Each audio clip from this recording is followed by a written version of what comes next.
Good morning, ladies and gentlemen. Welcome to week 2 of this course on physical medicine and rehab in sports. This is lecture 1 of week 2, and today we will be discussing an overview of the musculoskeletal system. I will be covering this topic as per the following outline: introduction, role, components, structure and function. We'll talk a bit about the biomechanics. We'll talk about gender differences. We'll talk about special population and future trends. And as always, we'll conclude with a take-home message.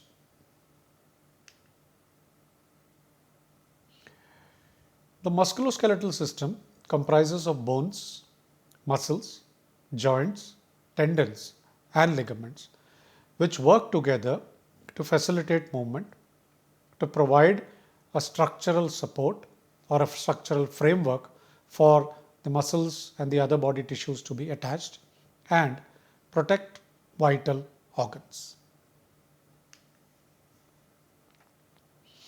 Why is it so important in sports performance? A well-functioning musculoskeletal system is crucial for strength, agility, endurance, and injury prevention in athletes, and in fact in all individuals. It also has a role in injury prevention because when you understand the biomechanics, when you understand the training loads, and when you understand proper recovery techniques, you can minimize the risk of injuries to the musculoskeletal system. What are the components of the musculoskeletal system? Bones, they provide a structural framework and protection. Joints, they allow movement and flexibility. Muscles generate the force for the movements. Tendons and ligaments. Tendons connect the muscles to the bones, and ligaments connect bone to the bone. So, they stabilize the musculoskeletal system. Cartilage cushions the joints and absorbs impact.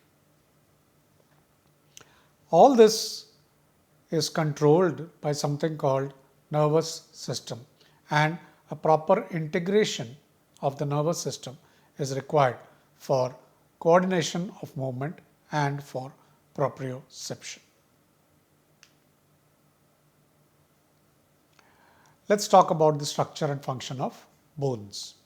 There are different types of bones. For example, long bone, example femur; short bone, the carpal bones in the wrist; flat bone, which is the scapula; irregular bone, which are the vertebrae; and sesamoid bone, which is the patella. The bone may be compact or the bone may be spongy. They are called cortical and trabecular respectively. The main functions of the bone are to support, for movement, for storage of minerals, and for blood cell production in the bone marrow, basically RBCs. So how does this bone growth and remodeling take place? There is something called an ossification process. That means calcium is deposited and a bone is formed. Now it may be formed in two ways: endochondral and intramembranous. The description of these two is beyond the scope of this lecture, so we'll just leave it at that. The cells involved in bone growth and remodeling are the osteoblasts, which cause bone formation; the osteoclasts, which help in bone resorption; and the osteocytes, which help in the maintenance. There is a role of mechanical loading in bone growth and remodeling, and Wolff's law states that bones adapt to stress. Weight-bearing activities strengthen bone along the line of tensile forces applied. Let's talk about some common bone injuries. Fractures. If there is a break in the continuity of the bone, it's called a fracture. Fractures may be stress fracture, fractures may be comminuted fracture, transverse fracture, spiral fracture, and green stick fracture. Green stick fractures are commonly seen in children and adolescents. Stress fractures are commonly seen in athletes, and they are very common in runners due to repetitive loading. Healing process after a bone injury usually progresses through inflammatory, reparative, and remodeling phases. Joint structure and classification. There are different types of joints, different varieties of joints like synovial joint. Synovial joints are freely movable joints, example knee and shoulder. Cartilaginous joints which are partially movable, for example the intervertebral discs. Fibrous joints are immovable, for example the sutures in the skull. And the component of each joint is the cartilage, the synovial membrane, which is the inner layer over the cartilage, the joint capsule, which is this,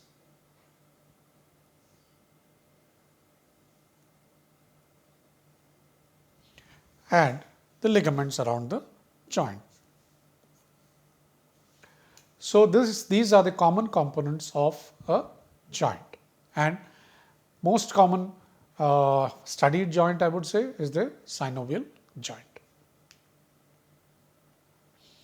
There are different types of synovial joint depending upon their mechanism. There is something called a ball and socket joint. So there is a ball, something like this, and there will be a corresponding socket or something like this. So this is a ball and socket joint. Okay. This allows rotational movement. There's another type of joint called a hinge joint, for example the knee and the elbow, which allows movement only in flexion and extension. There are pivot joints which are, for example the radio-ulnar joint, which allow rotational movement. Another type of joint is called the condyloid joint, commonly seen in the wrist, and there are oval articular surfaces which allow angular movement. So wrist will move like this, and it can also move in different angles. There is another joint called saddle joint, which is this joint of the thumb and which allows you to grasp. There are some joints which are called gliding joints. They are the intercarpal joints and they allow some amount of sliding movements.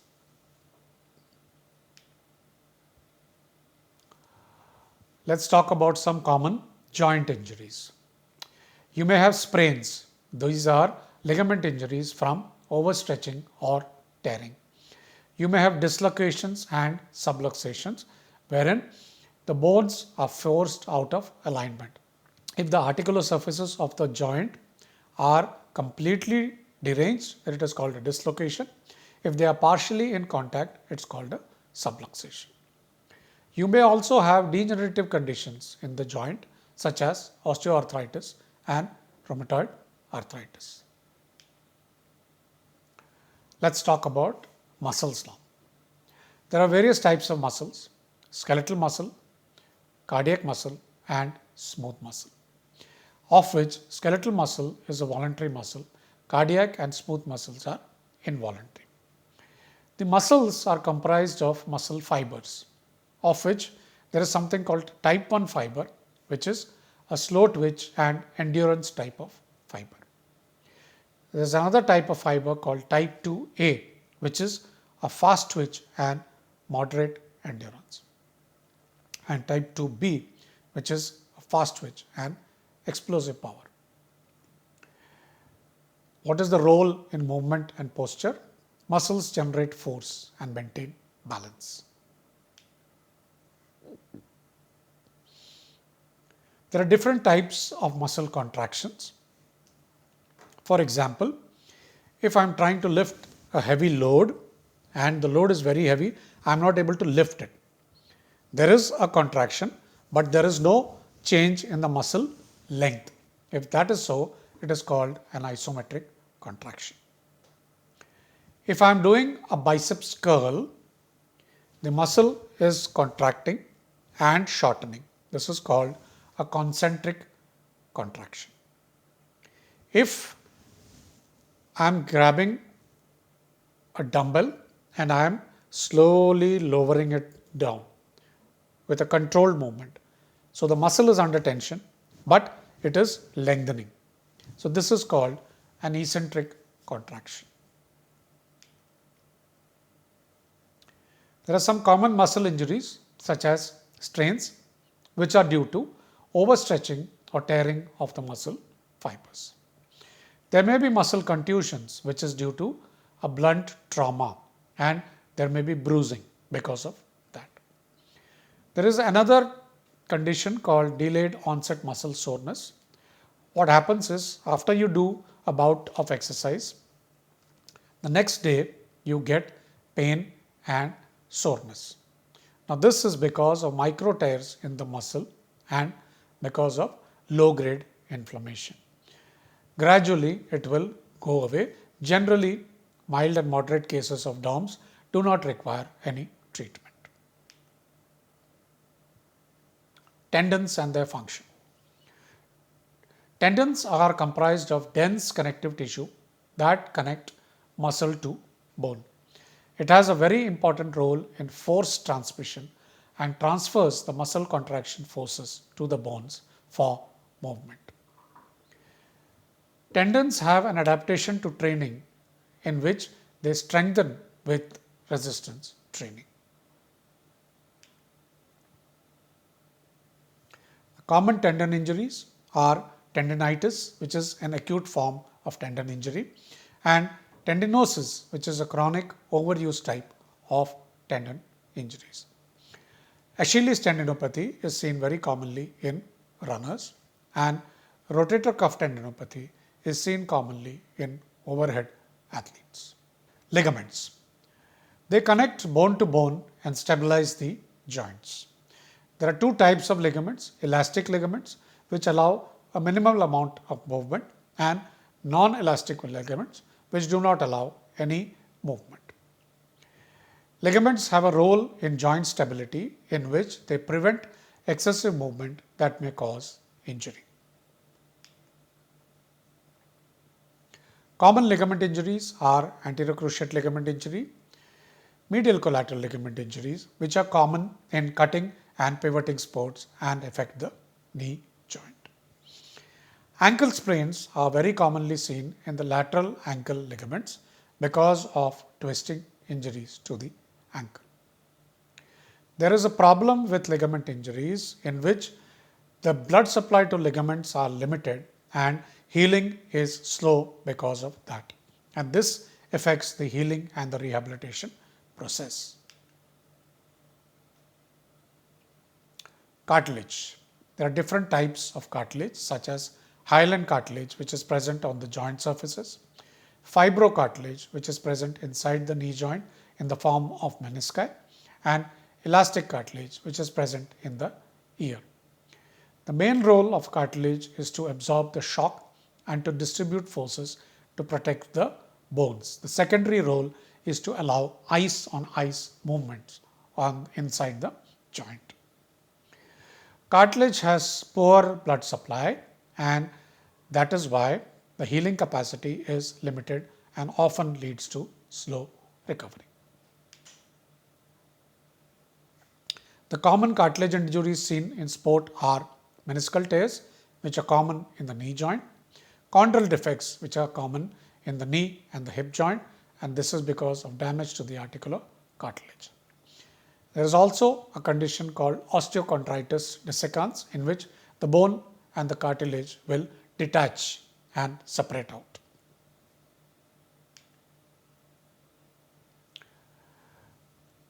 The musculoskeletal system depends upon nervous system integration. Otherwise, the muscles and the bones and the joints, ligaments, tendons will not be able to move without a control system telling them what to do. Nervous system integration is important for proprioception.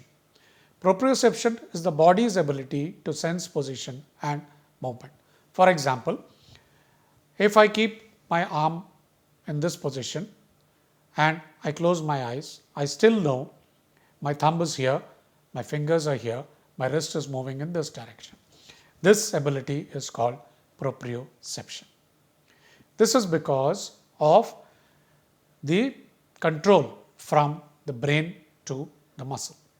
And there is good amount of receptors inside the joints which give you a sense of joint sense, position and vibration. Motor control will determine how well the brain to muscle coordination is done. If there are any nerve injuries, there will be reduced movement efficiency and control. Biomechanics. We must know something about the kinetic chain concept. It says that there is a relationship between joints and muscles of the entire body. All the joints and muscles of the entire body are connected and interconnected into what is called a kinetic chain.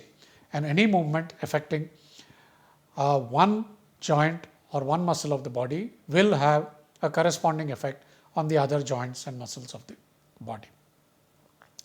Proper force application and absorption is required for injury prevention. And we have to have good stability and mobility, and an optimal balance is required for performance.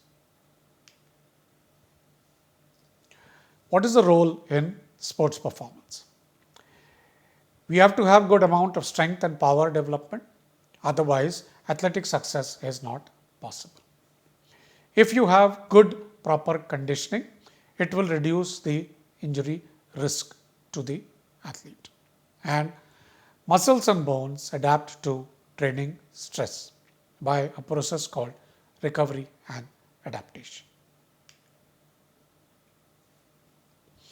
There are some age-related changes which you should be aware of. In youth athletes, because of the growth and development, there is bone ossification and muscle growth, often at a very high rate. And this may lead to some conditions like Osgood-Schlatter's disease in youth athlete. Beyond the age of 40, there is an age-related decline in muscle mass and bone density. The age-related decline in muscle mass is called sarcopenia, and reduction in bone density is called osteopenia initially and osteoporosis later. How to prevent this age-related changes? By strength training, by good nutrition, and by good mobility training. Gender differences. There are male and female gender differences, mainly due to the hormonal influences by estrogen and testosterone. Women are at higher risk for some injuries such as ACL injuries because of hormonal changes, anatomical differences, and the differences in something called Q angle. So, when you are giving training to male and female athletes, you must have a tailored strength and stability training program with differences in gender being taken into account. Let's talk about some future trends. As we discussed, cartilage and ligaments do not heal very well. So, stem cell therapy has been tried for cartilage, tendon and ligament regeneration and repair. We are looking at wearable technology to track the biomechanics and the movement patterns so that defective movement patterns can be picked up and injury prevention can be done very early. A new branch has come up called tissue engineering, and it has shown good progress in regenerative medicine, especially in cartilage regeneration. So musculoskeletal health is very important and it is essential for performance and longevity. There are a lot of advancements in prevention and rehab, and technology and research continue to evolve. The future trends include artificial intelligence in sports medicine, newer regenerative therapies, and precision-based rehabilitation programs. These are the references which I have used to prepare this presentation, ladies and gentlemen. I strongly urge you to go through them. I have finished, ladies and gentlemen. Thank you for listening. Thank you and Jai Hind.